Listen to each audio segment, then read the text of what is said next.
আসসালামু আলাইকুম প্রিয় শিক্ষার্থী বন্ধুরা, আজ আমি আলোচনা করব বাংলাদেশ অর্থনীতির একটি প্রশ্ন।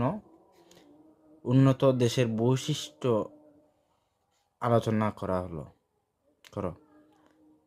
উন্নত দেশের বৈশিষ্ট্য লিখো।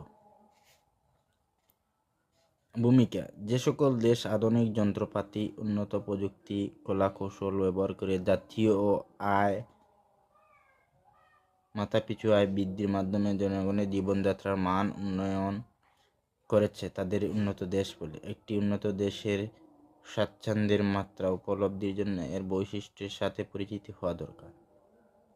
উন্নত দেশের বৈশিষ্ট্য: নিম্ন উন্নত দেশের বৈশিষ্ট্যসমূহ তুলে ধরা হলো। 1 নম্বর হচ্ছে উচ্চ মাথাপিছু আয়, কৃষির উপর কম নির্ভরতা, উন্নত পরিবহন ও যোগাযোগ ব্যবস্থা, কারিগরি জ্ঞান ও প্রযুক্তিতে উন্নত অর্থনৈতিক ও সামাজিক অবকাঠামো, অনুকূল ধর্মীয় ও সামাজিক পরিবেশ, রাজনৈতিক স্থিতিশীলতা,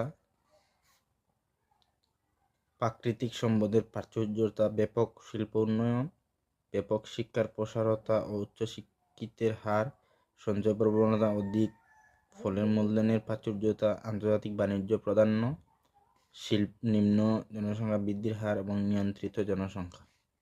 উপসংহার: আলোচনার পরিপ্রেক্ষিতে বলা যায় যে উন্নত দেশ বলতে এমন দেশকে বোঝায় যেগুলো উন্নয়নের শীর্ষ আসনে অবস্থান করেছে।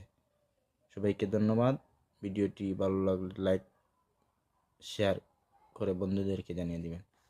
আসসালামু আলাইকুম।